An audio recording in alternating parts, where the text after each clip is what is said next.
Independence के बाद कभी बनाएंगे क्लास? सर ये काम भी क्या बीएलओ की जरिए होगा या फिर आपका स्टाफ अलग होगा? इसका स्टाफ अलग से रहेगा। और अभी एसआईआर भी चलने वाला है और आपका जो सेंसस भी चलेगा, तो पब्लिक की तरफ से क्या क्या दो तीन बार करके घर में लोग जाएगा, कोई परेशान तो नहीं होगा?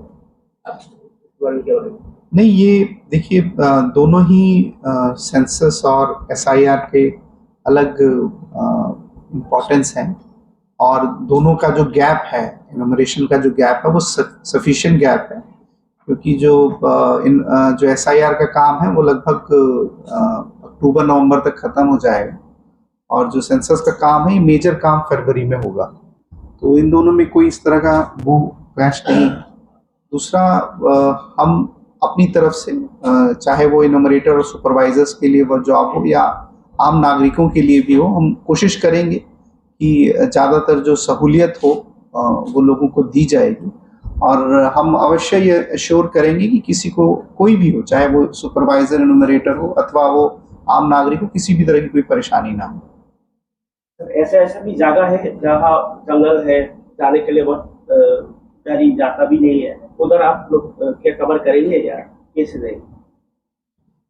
एक्चुअली हमें अपने एडमिनिस्ट्रेटिव मशीनरी पे काफ़ी बिलीफ है, क्योंकि हमारा जो वोटर लिस्ट है वो लगभग 100% है एज पर इनोमरेशन और हमारी स्कीम्स जो हैं वो एकदम चाहे वो वैक्सीनेशन की स्कीम हो, चाहे वो मलेरिया रिलेटेड स्क्रीनिंग हो, हमारा एडमिनिस्ट्रेशन हर जगह पहुंचा हुआ है और इनोमरेशन में भी हमें उम्मीद है कि जो हमारे सरकारी कर्मचारी हैं ये हर एक उस पहलू तक, हर एक उस अंतिम आदमी तक पहुंच पाएंगे, चाहे वो जंगल या कहीं हो, और हम उस डाटा को ऑब्टेन जरूर कर पाएंगे। इसके एश्योरेंस आप कैसे दे सकते हैं कि 100%? इसकी चेकिंग है, माने कि मल्टीपल स्टेजेस पे इसकी चेकिंग है। पहले न्यूमरेटर है, फिर सुपरवाइजर है, फिर हम लोग डाटा एनालिटिक्स का भी इस्तेमाल करते हैं और साथ ही साथ जो हमारे पास और सेकेंडरीज डाटा हैं, जैसे इलेक्शन का डाटा है या वैक्सीनेशन का डाटा है या ROR है ऑलरेडी, जो हम लोग हर कंटिन्यूस बेसिस पे क्रिएट करते हैं।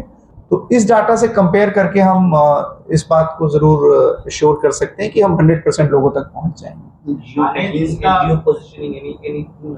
हाँ, इसमें तो जियो स्पेशल पोजिशनिंग है ही, ठीक है। और ऑलरेडी जो हमारा प्रेजेंट सिस्टम भी है, जैसे सेंसस का हमारे पास तो ऑलरेडी ROR रजिस्टर्स हैं, हमारे पास ऑलरेडी आधार का डाटाबेस है, तो जो ये लिस्ट है ये कई सेकेंडरी डाटा से भी हम ऑब्टेन कर सकते हैं और साथ ही साथ जो हमारा प्रीवियस एक्सपीरियंस है बाकी प्रोग्राम्स में कि हम ज़्यादातर मतलब लगभग 100% लोगों तक पहुंच जाते हैं in case of such type of exercises. और जैसे इलेक्शन का एक मैं बात कहूँ तो इलेक्शन में हमारा जो वोटर ID है वो एज पर जो प्रोग्रेस जो पॉपुलेशन का जो प्रोजेक्टेड पॉपुलेशन है वहां तक पूरा पहुंचा हुआ है, तो हम वी बिलीव कि हम इजीली पहुंच जाएंगे।